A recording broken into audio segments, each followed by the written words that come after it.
Oremos al Señor. Padre nuestro que estás en el cielo y en todo lugar, te damos gracias en esta mañana por tu bendita y abundante providencia para nosotros, Señor. Debiendo haber muerto en nuestro sueño, tú has tenido gracia y compasión de nosotros y nos has regalado, Señor, únicamente por tu gracia, un día más para alabarte, para bendecirte y para glorificarte como solamente tú eres digno. Te pedimos, Señor, que tengas misericordia de nosotros una vez más y que nos ayudes en este día, Señor, a poder ofrecer sacrificios de alabanza dignos de tu nombre, Señor. Padre, que perdones nuestros pecados en palabra, obra, pensamiento e intención. Que no los tengas en cuenta, Señor, y que los laves una vez más por medio de la sangre de tu Hijo Cristo, para que podamos presentarnos delante de ti, Señor, como tus hijos, lavados, justificados y aprobados delante de ti por medio de el sacrificio perfecto de Cristo. Ayúdanos, Señor, también en medio de nuestra incredulidad, para que hagamos a un lado, Señor, todo aquello que nos aparta de ti, todo aquello, Señor, que nos hace dejar de creer que tu palabra es la palabra de verdad, la palabra inspirada para nosotros, Señor, para vivir conforme a lo que tú has revelado, Señor, para tu pueblo. Y ayúdanos, Señor, a depender de ella, aplicarla en nuestra vida, Señor, para que por medio de estas cosas podamos ser salvos nosotros y aquellos, Señor, que tú has puesto bajo nuestro cuidado. Y para que haciendo estas cosas, Señor, podamos perseverar en la fe hasta que Cristo vuelva por nosotros. En el nombre de Jesús oramos. Amén y amén. Hemos dedicado este mes de febrero como en otros años, al tema de reformar la familia, reformando la familia se llama esta serie. Y lo que queremos hacer es llevar a toda la iglesia a través de las instrucciones específicas que la Biblia nos da para el cuidado de nuestras familias.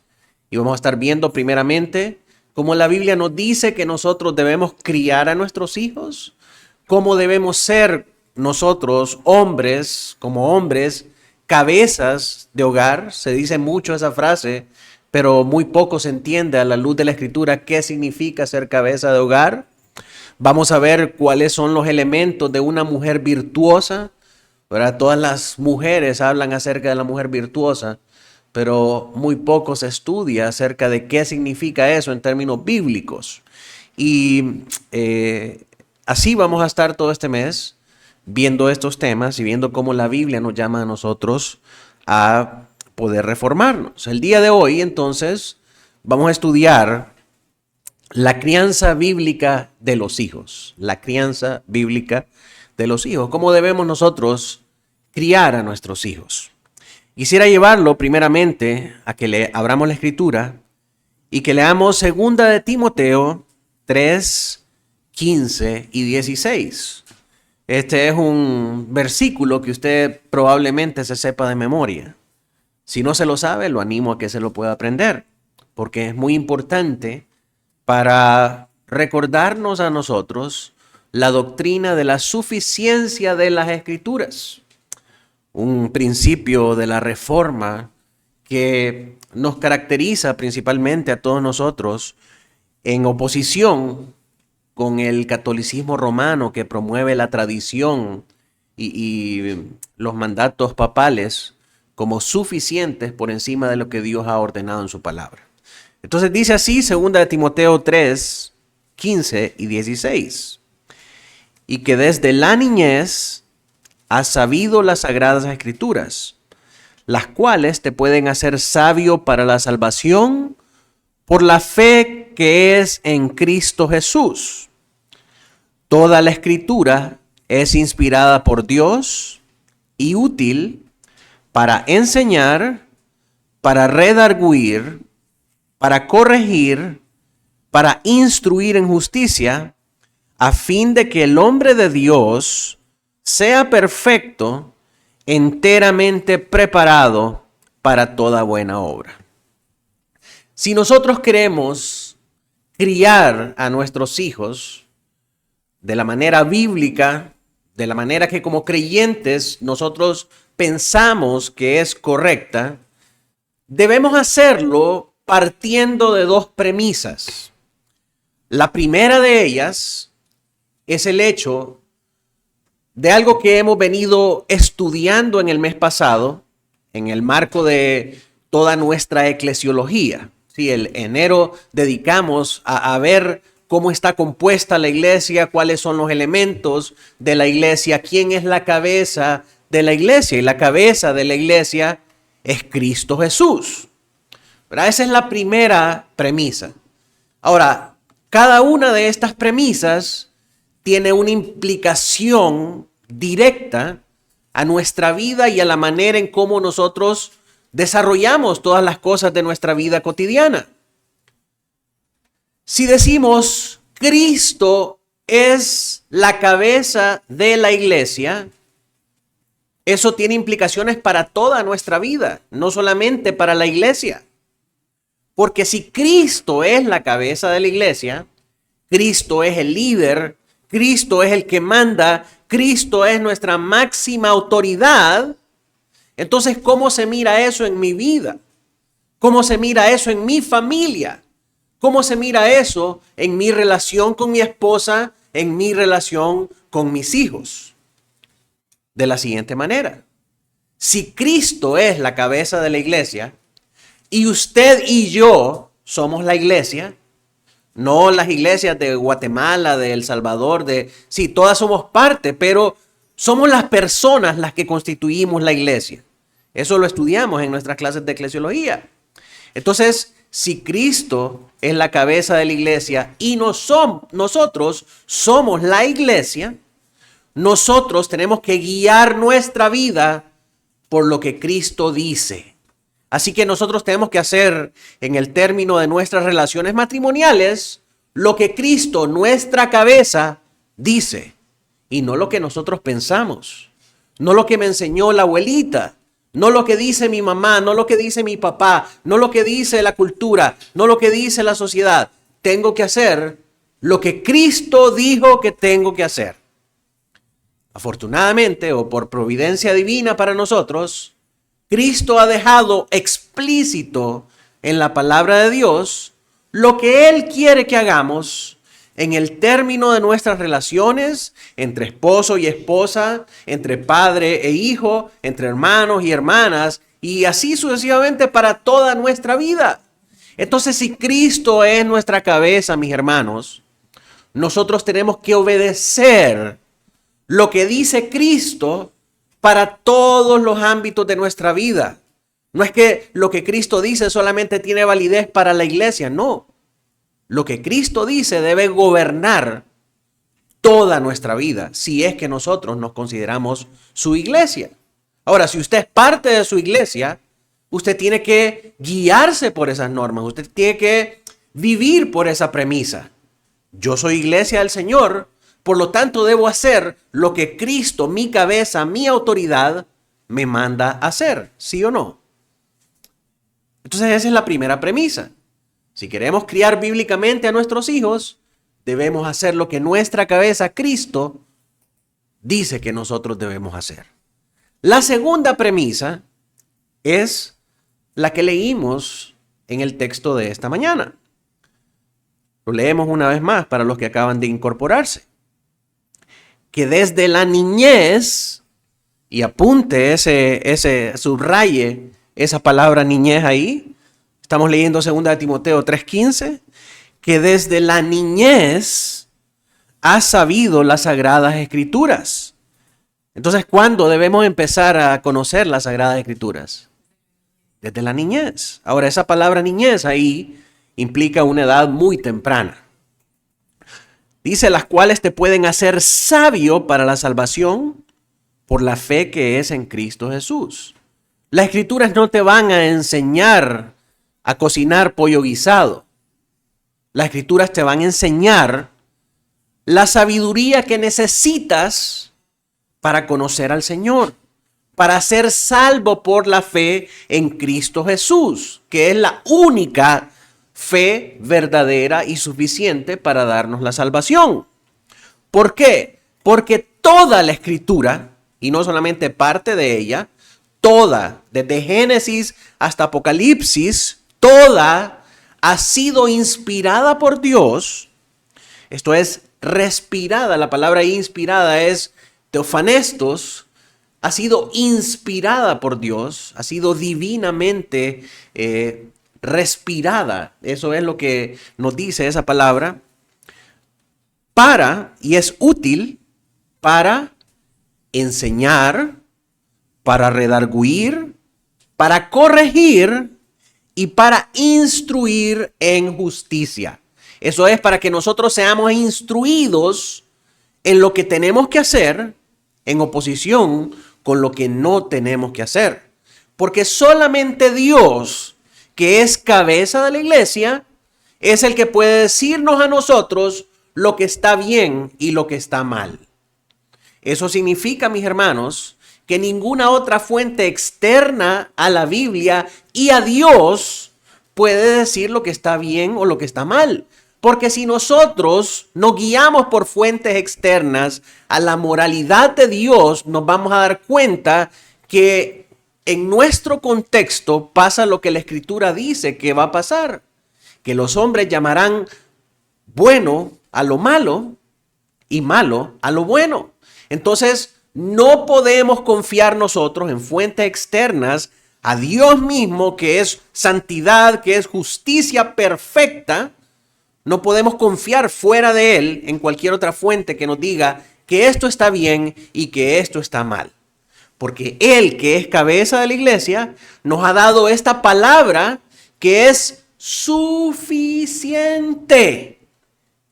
Es decir, que no necesita otra más para conocer, para adquirir la sabiduría que usted necesita para ser salvo por la fe en Cristo Jesús y para que usted pueda enseñar, redarguir, corregir e instruir en lo que está bueno y en lo que está malo. Si usted considera que fuentes externas a la palabra de Dios están autorizadas para decirnos qué está bien y qué está mal, usted va a sucumbir a las falsas ideologías, a las falsas doctrinas que el mundo tiene actualmente, como por ejemplo que hay 73 géneros de personas, que en contraposición con lo que dice la palabra del Señor, el Señor creó varón y hembra. Todo lo demás son 73 tipos de enfermedades mentales. Pero si nosotros queremos criar a nuestros hijos en base a la sabiduría del mundo fuera de lo que Dios ha establecido, vamos a sucumbir ante estas ideologías que son nefastas para nuestros hijos, para nuestras familias y para cumplir con la voluntad del Señor. Toda la Escritura es inspirada por Dios y útil para enseñar, para redarguir, para corregir y para instruir en justicia, a fin de que el hombre de Dios, es decir, todos aquellos que son y serán parte de su iglesia, sean perfectos y enteramente preparados para toda buena obra. Entonces, mis hermanos, la segunda premisa es esta, que si nosotros queremos criar a nuestros hijos de la manera en como Dios, la cabeza de la iglesia, lo ha determinado, debemos hacerlo conforme a lo que la Biblia nos dice y sola y únicamente de acuerdo a eso. Si nosotros empezamos a abrir nuestros oídos a las ideologías mundanas, vamos a terminar pervirtiendo la voluntad y el consejo de lo que Dios quiere decirnos. Entonces, estas dos premisas son importantes, porque si usted es la iglesia del Señor, usted va a poner estas premisas por obra en su propia vida. Ahora, El Señor nos dice, bueno, iglesia, esta es mi voluntad. Yo quiero que críen a sus familias desde la niñez conforme a las sagradas escrituras que yo he inspirado a hombres santos elegidos por mí, porque estas son útiles para poder enseñar, para poder corregir, para poder redarguir y para instruir en justicia, ¿verdad? Y quiero que lo hagan así. Perfecto. Reconocemos a Dios nuestra cabeza. Dios nos ha dado el material que nosotros necesitamos para criar a nuestros hijos. Pero ahora eso demanda de nosotros un compromiso mayor.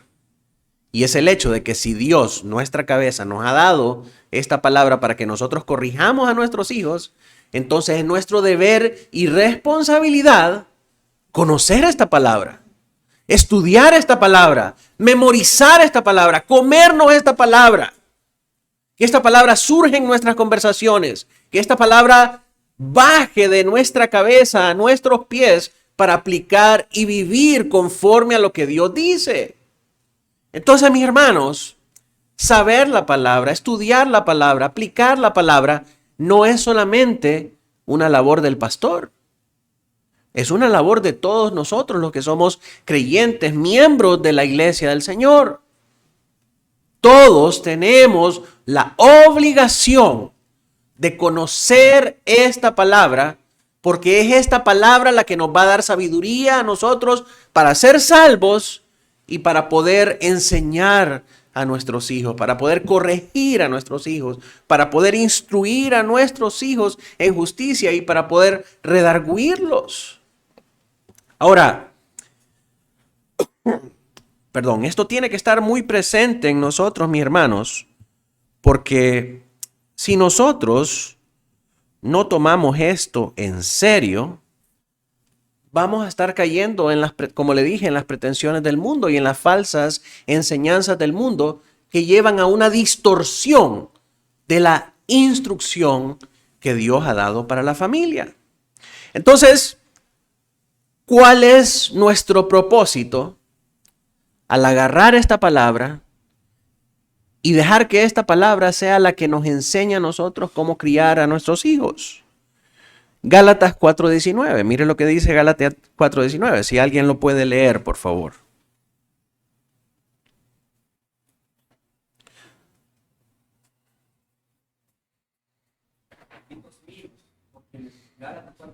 Sí.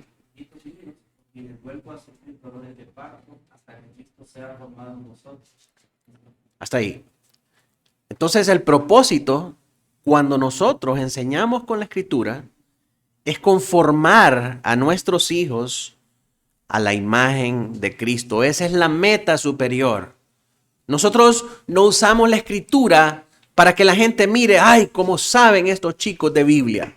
Ay, cómo pueden recitar los versículos. Ay, cómo lo buscan, cómo hacen tantas cosas con la palabra de Dios. Si nuestros hijos no están transformando su carácter y su conducta de acuerdo a la imagen de Cristo, únicamente les estamos enseñando a ser religiosos. Nuestra meta al enseñar a nuestros hijos es que ellos puedan aprender la sabiduría que hay en las Sagradas Escrituras para que ellos puedan imitar el carácter y la conducta del Señor Jesucristo. No para que los hermanos digan, ay, cómo saben de Biblia, ay, qué piadosos son estos niños. No, si no se están conformando al carácter de Cristo, nosotros no estamos haciendo nada. Y tenemos que tener eso en mente, tenemos que estar conscientes de esa realidad. Nuestro propósito al enseñar con la palabra del Señor es llevar a nuestros hijos, conducir a nuestros hijos a ser formados a imagen y semejanza de Cristo. Colosenses 1:28 también manifiesta esto, que por esta razón enseñaba Pablo a estas iglesias. Colosenses 1:28, si alguien lo puede leer. Que nosotros anunciamos, amonestando a todo hombre y enseñando a todo hombre en toda sabiduría, para que presentemos a todo hombre perfecto en Cristo Jesús. Sí, entonces el propósito de la enseñanza es que nosotros podamos presentar a todo hombre perfecto en Cristo Jesús. Y esa es, mis hermanos, la labor del padre con sus hijos. Esa es la labor del pastor con la iglesia. Esa es la labor del maestro con sus estudiantes de escuela dominical o dentro de la iglesia o el contexto en el que Dios lo ha puesto. Debemos enseñar las Sagradas Escrituras hasta que las personas sean conformadas a la imagen de Cristo. ¿Cuál es esa medida? Efesios 4, 13 al 15. Si alguien lo tiene, lo puede leer.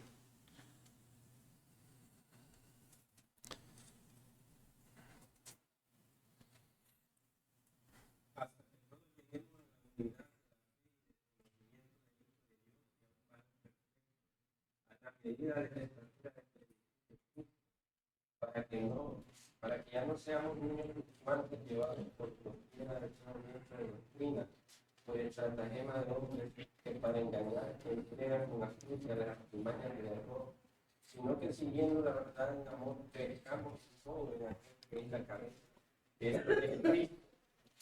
Entonces, los versos que leímos en Gálatas y en Colosenses nos dan a nosotros el piso de la enseñanza, ¿verdad? ¿Por qué enseñamos? Para que los hombres sean conformados a la semejanza de Cristo. Y luego Efesios nos pone el techo. ¿Hasta dónde debemos enseñar? ¿Cuál es el límite? ¿En qué momento ya estamos listos y ya lo sabemos todo? Dice, hasta que lleguemos a la unidad de la fe y del conocimiento del Hijo de Dios, a un varón perfecto a la medida de la estatura de la plenitud de Cristo. Esa es su meta, ese es su fin. Facilito, ¿verdad? A la medida de la plenitud de Cristo. ¿Quién de nosotros puede alcanzar esa plenitud? ¿Quién de nosotros puede alcanzar esa medida? Ninguno de nosotros. ¿En qué momento lo vamos a alcanzar? Cuando hayamos sido resucitados en un cuerpo de gloria. Y esto es particularmente importante, mis hermanos, porque con el paso del tiempo uno mira siervos de Dios que piensan que ya lo aprendieron todo y que no necesitan conocer más, que ya saben todo lo que hay que saber acerca de este elemento. Y entonces cuando vienen las conferencias que hablan acerca de temas recurrentes, prefieren mejor salirse y escuchar o no escuchar, porque ya eso ya lo escucharon y porque eso ya lo saben. Este pasaje nos muestra que estamos infinitamente alejados de llegar a la meta y que en todo momento necesitamos ser instruidos en poder alcanzar la medida de la plenitud del varón perfecto, porque Cristo está a infinitas millas de poderse reflejar en nosotros. Entonces nunca llegamos al punto en el que sabemos demasiado, conocemos demasiado, que ya no podemos seguir aprendiendo de Él. Y esta instrucción, mis hermanos, es particularmente importante para los años de adolescencia de nuestros hijos, en los que ya ellos se sienten caídos, ¿verdad? Que ya saben todo, que pueden hacer las cosas mejor que papá, que saben más que papá porque son una generación más tecnológica, más avanzada y todo lo demás. Pero la verdad es que nunca dejamos de aprender y nunca debemos dejar de enseñar con las Sagradas Escrituras. Aunque durante la niñez hayamos enseñado, aunque hayamos pasado por todas las páginas del catecismo, aunque hayamos leído el plan de la Biblia 3 años seguidos de tapa a tapa, no es suficiente, porque no hemos alcanzado la medida de la estatura del varón perfecto.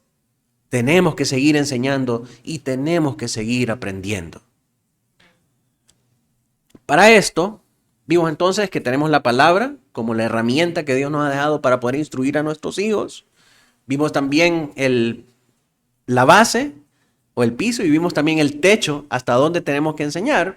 Ahora quiero mostrarle 3 ingredientes claves que tienen que estar presentes o que nos van a ayudar a nosotros a poder cumplir este propósito. El propósito de conformar a nuestros hijos a la imagen de Cristo y el propósito de continuar enseñándoles para que puedan seguir avanzando en esta medida de la estatura del varón perfecto. Los tres ingredientes son el Espíritu Santo, las Escrituras y el tiempo. El Espíritu Santo, las Escrituras y el tiempo. Y quiero que miremos cada uno de ellos de una manera breve en el tiempo que nos queda. En primer lugar, el Espíritu Santo.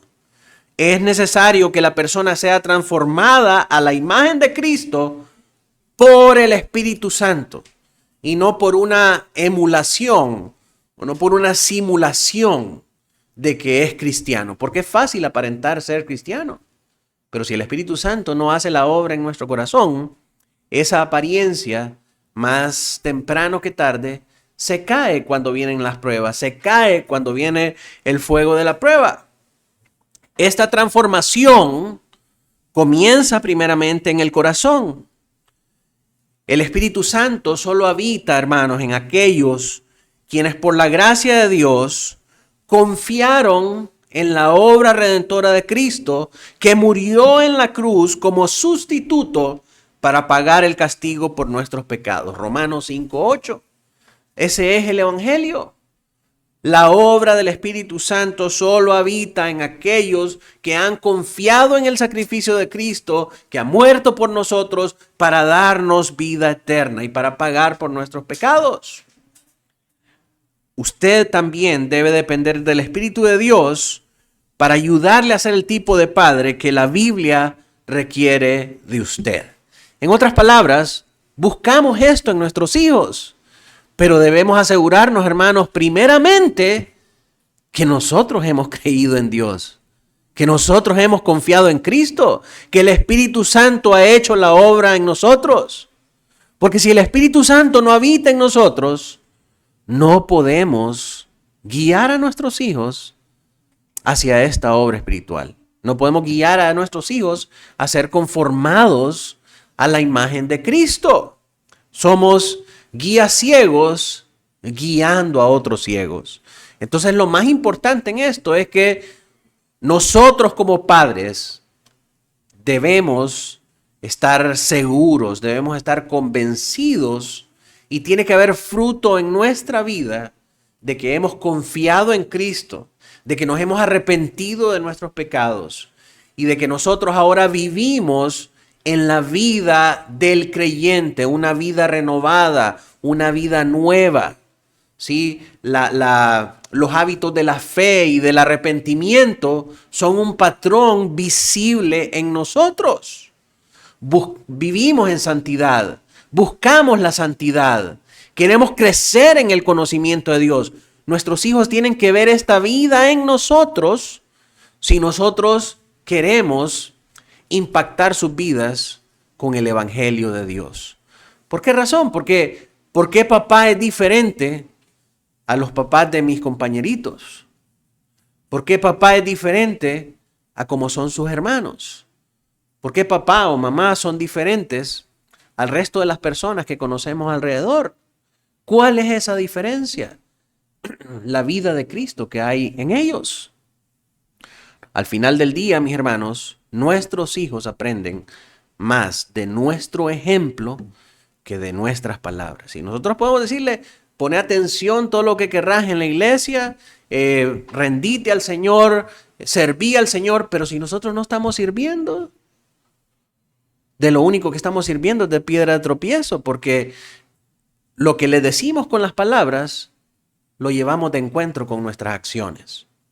¿Sí? La palabra tiene el poder de transformar a nuestros hijos, tiene el poder de transformar sus corazones, pero esa palabra debe estar acompañada también por una conducta de creyente. Entonces lo primero que tiene que pasar, hermanos, es que el Espíritu Santo debe estar en nosotros y debemos asegurarnos de que estamos viviendo vidas de creyentes para que después podamos guiar a nuestros hijos por esa vida. Pero si nuestros hijos no miran esa vida de creyente en nosotros, si nuestros hijos no tienen con nosotros una vida de comunidad, realmente es solo un requisito más. Es solo una actividad, es solo un pasatiempo. No es algo verdadero. Entonces tenemos que asegurarnos que nosotros tenemos primeramente esa vida del Espíritu para que después podamos guiar a nuestros hijos a tener esa vida del Espíritu. Las escrituras son necesarias para ayudar a nuestros hijos a entender las cosas básicas de la salvación, tales como su condición pecaminosa. Y esto es importante, mis hermanos, porque partimos desde ahí. Y eso es lo hermoso, es como lo describieron algunos puritanos, es la joya de la corona de la doctrina bautista. Que el bautismo es únicamente para creyentes. Que la membresía en la iglesia es únicamente para creyentes. ¿Y eso en qué abona o en qué beneficia a la fe y a la instrucción de nuestros hijos? De que si nosotros partimos del hecho de que todos los hombres nacen pecadores, ¿sí? La urgencia de esos hombres al conocer su condición va a estar enfocada en buscar a Dios, en buscar a Cristo para ser salvos. Pero si desde que nacen nosotros decimos, estos niños ya son cristianos, no necesitamos hacer nada más, automáticamente, por ser hijo mío, ya es parte de la familia de la fe, ya este niño nace bajo una comunidad de un pacto, Dios tiene un pacto con ellos y está obligado a salvarlos, porque es mi hijo y porque yo soy creyente y porque yo tengo un pacto con Dios. Eso lo que hace es que crea una confianza infundada en los chicos. Ahí los hace pensar, no necesito buscar si yo ya soy creyente. Dios me tiene que salvar, es problema de Él que mire ahí cómo lo hace. Y en cierta manera es así. Dios es soberano para salvar a quien Él quiere y la manera en cómo Él va a salvar a las personas, solo Él la sabe. Pero también es cierto que Él nos ha dejado a nosotros la comisión de predicar el Evangelio, comenzando por nuestros hijos. Porque el medio que Dios ha establecido para que los hombres puedan arrepentirse de sus pecados y venir al conocimiento de Cristo es únicamente la predicación del Evangelio. No hay otra. Romanos 10:14. ¿Cómo oirán si no hay quien les predique? Entonces, al decir que nuestros hijos nacen creyentes o que son parte de una comunidad del pacto, quitamos de sus hombros la responsabilidad de buscar a Dios. Creyéndose salvos, no importa lo que hagan, al final Dios los va a salvar. Y no es así. Por eso es que es tan importante nuestra eclesiología bautista, porque reconocemos que todos los hombres vienen al mundo siendo pecadores, que son angelitos, que son bonitos, que se miran sin pecado, no lo vamos a negar. Se miran, pero su corazón es tan malo y tan sucio como el más vil de los pecadores. Y por eso, mis hermanos, tenemos que llevarlos a reconocer su condición pecaminosa. Si los amamos, el mayor favor que les podemos hacer a nuestros hijos es hacerlos saber su condición pecaminosa. Hacerlos saber que están destituidos de la gloria de Cristo y que necesitan a un Salvador. Y para eso, mis hermanos, la Escritura es clave. La Escritura es necesaria. Entonces partimos de ese punto, que nuestros hijos necesitan conocer su condición pecaminosa, que están apartados de Dios. ¿Para qué? Para restregarles en la cara que son pecadores, para maltratarlos y para que ellos se sientan minimizados. No. Para que reconociéndose pecadores puedan conocer ellos su necesidad de confiar en la muerte sustitutiva de Cristo en la cruz. Al saber que son pecadores, ellos necesitan un Salvador. necesitan un Salvador. Nadie puede ser cristiano sin la Biblia. Sí, Romanos 10, del 13 al 17. El Espíritu también trabaja por medio de la palabra para traer convicción y finalmente, de acuerdo a su obra, cuando Él quiere, trae la regeneración. Pero el Espíritu no lo va a hacer, hermanos, si no están los medios presentes, si no hay predicación, si la palabra no llega a los oídos de estas personas, si no escuchan el Evangelio. Por eso, como padres, debemos diligentemente una y otra vez predicarles el Evangelio a ellos, que reconozcan que son pecadores, que reconozcan que necesitan un Salvador, para que en el día menos pensado, si es la voluntad de Dios, el Señor, en la condición en la que estén, pueda obrar en sus corazones y traerlos a experimentar la nueva vida en Cristo.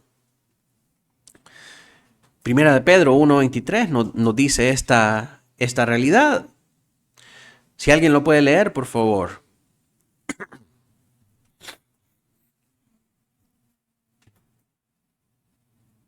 Primera de Pedro 1:23. Siendo renacidos, no de simiente corruptible, no de incorruptible, por la palabra de Dios que vive y permanece. Sí, por la palabra de Dios que vive y permanece para siempre. Es la palabra con la que va a obrar el Espíritu Santo para transformar el corazón de una persona. Entonces vimos el Espíritu, vimos la palabra y ahora miramos el tiempo. El tiempo, mis hermanos, es nuestro mejor aliado ahora que nuestros hijos están pequeños, ahora que nuestros hijos están bajo nuestra tutela. En virtud de que las Escrituras tienen el poder para hacer sabios a nuestros hijos para la salvación, es esencial entonces comenzar a usar las Escrituras desde temprana edad con ellos. Si usted piensa que sus hijos están muy chiquitos para entender, usted necesita comprender que así como no están muy chiquitos para pecar, no están muy chiquitos para entender las Sagradas Escrituras. Y que si el Señor dijo que desde la niñez alguien puede conocer y saber las Escrituras, si nosotros somos parte de la iglesia del Señor y si Dios es nuestra cabeza, debemos necesariamente, mis hermanos, comenzar desde la niñez a enseñar las Sagradas Escrituras. Nuestros hijos saben más de lo que nosotros pensamos. Y principalmente esta generación que está mucho más avanzada de lo que nosotros alguna vez estuvimos. Nosotros chiquitos comíamos tierra. Y estos chicos ahora ya saben manipular un celular, saben usar la computadora, la tablet, sin que nadie les enseñe. Así de diferentes somos. ¿Sí? Y si ellos pueden, de una manera impresionante, manejar la tecnología, pueden entender la palabra de Dios. Así que no menosprecie lo que ellos pueden o no pueden hacer. Son más inteligentes de lo que usted cree. Lo saben manipular de una manera que usted no tiene idea. Como dice el doctor Timothy Paul Jones, el doctor Timothy Paul Jones lo dice, no yo, no es una frase mía, es del doctor Timothy Paul Jones, del Seminario Bautista del Sur. Nuestros hijos son víboras en pañales. No ande diciendo que es el pastor de su iglesia el que dice eso. El doctor Timothy Paul Jones dice, nuestros hijos son víboras en pañales. ¿Por qué? Porque desde pequeños nacen con esa naturaleza pecaminosa, con esa naturaleza caída. Y por eso, desde niños, porque desde niños empiezan a pecar, desde niños tenemos que enseñarles las Sagradas Escrituras. Las Sagradas Escrituras deben ser aprendidas desde que el niño tiene capacidad de entender las cosas. Mire, usted sienta a un niño infante en una silla de niño y le pone un plato con cereal y ¡pa!, lo avienta por allá. Y se ríe. Y si se lo vuelve a poner, lo vuelve a aventar. ¿Por qué? Porque él tiene entendimiento de lo que está haciendo. Él está testeando sus límites, hasta dónde puede llegar con ese comportamiento antes de que le caiga Martín Callado, como decimos nosotros. Pero una vez que ya le cae Martín Callado, deja de hacerlo. ¿Sí? A pesar de que no puede hablar, a pesar de que no puede expresarse, ese niño entiende más de lo que usted piensa. ¿Sí? Una bebé tan pequeña como Laurita. No, Laurita nació redimida. Una bebé tan pequeña como Laurita sabe que si llora, puede conseguir lo que ella quiere. Sabe que el papá viene, deja lo que está haciendo, ¿verdad? Entonces, entienden lo que están haciendo. Entienden lo que están haciendo. Entonces, las sagradas escrituras deben ser aprendidas desde que el niño tiene la capacidad para entender las cosas. Laurita puede entender que si llora le van a dar comida. Laurita puede entender entonces las sagradas escrituras. Ahora, si esto es así, hermanos, si la escritura es tan importante, si el Señor ha dejado todas estas cosas, es necesario que esta mañana podamos hacernos las siguientes preguntas para nosotros mismos. ¿Qué tan bien conocemos las escrituras? ¿Las conocemos tan bien que podemos instruir a nuestros hijos en todas estas cosas? Varones que piensan en casarse, ¿qué tan instruidos están en la palabra del Señor para poder guiar a sus esposas y a su familia hacia esta fe verdadera en Cristo Jesús, utilizando las escrituras? ¿Qué tan preparados están para poder instruir a sus hijos en justicia utilizando las sagradas escrituras? ¿Con qué frecuencia cita usted la Biblia en una conversación con sus hijos? ¿Qué tan preparado está para enseñar las escrituras y relacionarlas con la vida cotidiana? ¿Cuán efectivamente usa las escrituras para redarguir, que es convencer de pecado, a sus hijos? Sí, muchos de nosotros cometemos los errores que cometían nuestros padres con nosotros. Ah, hiciste eso, pues vení para acá, juácata, juácata, juácata, juácata. 3 chancletazos y ya estuvo. Pero no llevamos a nuestros hijos a ver el corazón y la causa de su maldad y el pecado que están cometiendo al cometer una injusticia o al cometer una obra de maldad.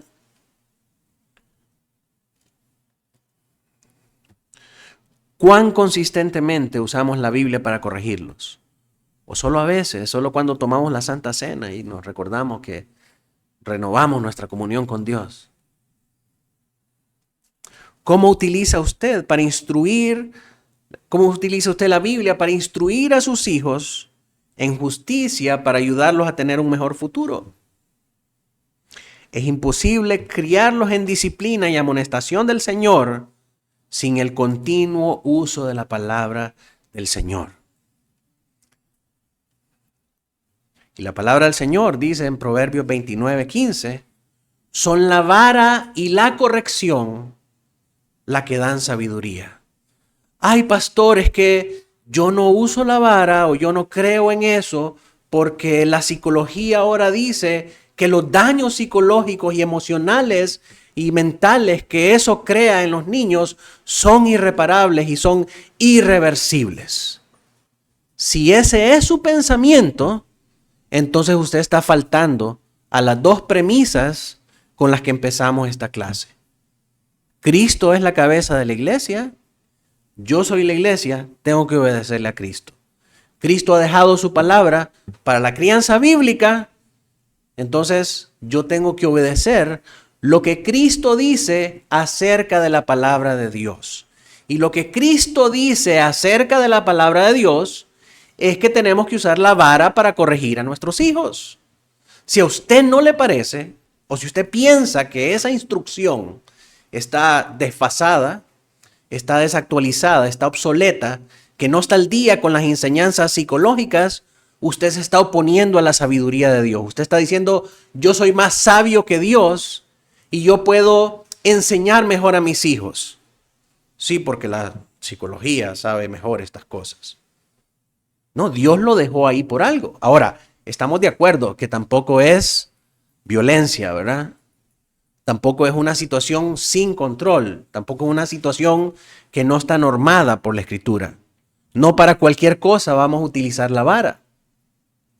Vamos a utilizar la vara en las cosas que la Biblia nos llama a utilizar la vara. Y la manera en cómo tenemos que utilizar la vara es de acuerdo a cómo Dios nos disciplina a nosotros también. La premisa que Dios utiliza para disciplinarnos a nosotros es que la obediencia trae bendición y recompensa. Sí, acuérdese de Israel entrando a Canaán. Si hace estas cosas, va a fluir todas las bendiciones del cielo para ti. Vas a estar bien, vas a heredar esta tierra, vas a tener paz, vas a tener todo lo que tú anhelas en tu corazón. Pero si haces mal, viene castigo. La desobediencia trae castigo. Entonces esta tiene que ser nuestro criterio para aplicar la corrección con nuestros hijos. La obediencia trae bendición, mientras que la desobediencia trae castigo. Ahora, Dios no nos castiga por cosas que están fuera de su ley, de su pacto. Nosotros cometemos pecado únicamente cuando nosotros quebrantamos la ley del Señor. Eso es por definición el pecado. Acuérdese de 1 de Juan. ¿Qué es pecado? Pecado es transgresión de la ley. Entonces, cuando nosotros transgredimos la ley, el Señor trae su castigo. Lo mismo sucede con nuestros hijos. Cuando nosotros obedecemos, tenemos recompensa. Y dicho sea de paso, las recompensas no tienen que ser cada vez que usted le da. Es una gran recompensa que su padre esté contento y que lo ame más por ser un hijo obediente. No necesita comprar a cada rato su favor y comprar su buen comportamiento con que si haces esto, te voy a dar esto. Si sacas buenas notas, entonces te voy a comprar esto. Pues cuando ya lo tenga en secundaria, le ha prometido tantas cosas que ya no va a poder cumplirle con las demandas de ese niño. O sea, el tener la bendición de Dios y el amor de sus padres y el reconocimiento de sus padres ya es suficiente recompensa. Por otro lado, el castigo viene cuando desobedecemos a Dios en sus leyes. Entonces, igualmente, la vara tiene que venir cuando nuestros hijos pecan, cuando nuestros hijos quebrantan los mandamientos del Señor. Esto es cuando mienten, cuando deshonran a sus padres, cuando roban, cuando matan. Ay, ¿cómo van a matar? Bueno, el Señor Jesús hace una exposición amplia acerca de eso. Cuando alguien odia a su hermano, ese es un homicida. Si están participando en estas acciones que llevan al quebrantamiento de la ley moral de Dios, entonces nosotros debemos actuar y corregirlos con la vara. En esta instancia solamente. Todo lo demás, mis hermanos, tiene una aplicación de corrección por medio de la consejería. Mira, hijo, yo te he dicho que esas cosas no tienes que hacerlas porque pueden traer consecuencias negativas para ti. Pero si no son pecados, no tiene por qué bajarle la vara. Otra cosa es que la vara se usa en los primeros años de vida del niño. ¿Verdad? De 1 a 5 años, usted le da con la vara, porque están muy chicos para entender las implicaciones y las instrucciones. Entonces ellos necesitan entender que sus acciones tienen una consecuencia y la consecuencia es pau pau. Si usted los disciplina en los primeros años, después de los 5 años usted no va a tener que usar vara, porque ya de los 5 años en adelante ya están grandes para entender. Pero si son recurrentes, entonces ahí sí hay que volver a recordar el pau pau de la vara. De esa manera es como se utiliza la vara, no de una manera tirana, de una manera déspota, ¿verdad? Para quebrarle el palo de la escoba en la espalda a los hipotes. No, tiene que haber, hermanos, inteligencia, tiene que haber intencionalidad en la manera en cómo usamos estas cosas. Ya cuando los chicos están más grandes, ya que han traído todo un patrón, todo un seguimiento de disciplina y que nos hemos encargado de hacerles saber y conocer las instancias en las que el Señor demanda obediencia de la desobediencia, que ellos pueden conocer que son pecadores y que ellos pueden saber qué cosas están bien y qué cosas están mal. Entonces lo único que nosotros tenemos que hacer es aconsejar, recordar estos principios bíblicos, y ya los castigos no son con vara, sino que son de otra manera, ¿verdad? Censurándolos con cosas que ellos aman, con cosas que ellos disfrutan, para que ellos escarmienten de esas malas prácticas. Y posteriormente, cuando ya son adultos, pero aún viven en nuestro techo, la manera en cómo nosotros tenemos que lidiar con ellos, ya ahí usted puede decirle a un adulto joven, pues si te portaste mal, no vas a salir con tus amigos. Le va a decir, "Meh". ¿Y qué? O le puede decir, no, andate a tu cuarto sin comer. No tiene mayor trascendencia. Mas si tienen sus dispositivos y sus entretenimientos ahí, no va a hacer nada. Si usted no se encargó de hacer el proceso de disciplina cuando tenía que hacerlo, en ese momento la disciplina no va a surtir efecto. Pero lo que hacemos en esos casos, con estos jóvenes, ya que los hemos guiado por todo ese proceso, es en ese punto en el que son adultos jóvenes y están viviendo todavía en nuestras casas, lo único que nosotros podemos hacer es estorbar su pecado. Estorbar su pecado. No dejar que ellos pequen en paz y exponerlos continuamente a la palabra del Señor. Continuar predicándoles el evangelio para que el Señor, conforme a su propósito y a su voluntad, pueda llevarlos al arrepentimiento y a la fe verdadera que es en Cristo Jesús. Así que mis hermanos, con estos claros principios, terminamos esta clase de crianza bíblica de nuestros hijos. Vamos a orar al Señor para pedirle que bendiga estas enseñanzas. Oremos. Dios Todopoderoso, una vez más te pedimos, Señor, que tengas misericordia de nosotros, que nos ayudes, Padre nuestro, a ser buenos administradores, Señor, de la sabiduría que tú has dejado para nosotros como tu iglesia, para guiar a otros hacia la fe en Cristo Jesús, principalmente nuestros hijos y todos aquellos que están bajo nuestro cuidado.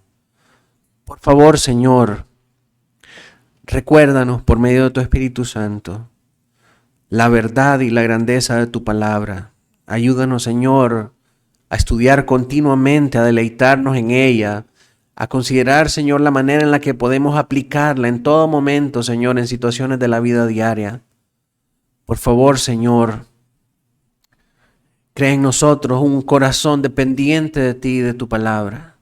Si hay padres aquí que todavía no conocen a Cristo, si no han entregado su vida a Cristo, si el Espíritu Santo no ha hecho la labor de regeneración en sus corazones, te pido, Señor, que puedas obrar en ellos, Señor, sobrenaturalmente, para que ellos puedan tener la mente de Cristo y el carácter de Cristo para disciplinar a sus hijos conforme a lo que tú has dejado en tus sagradas escrituras.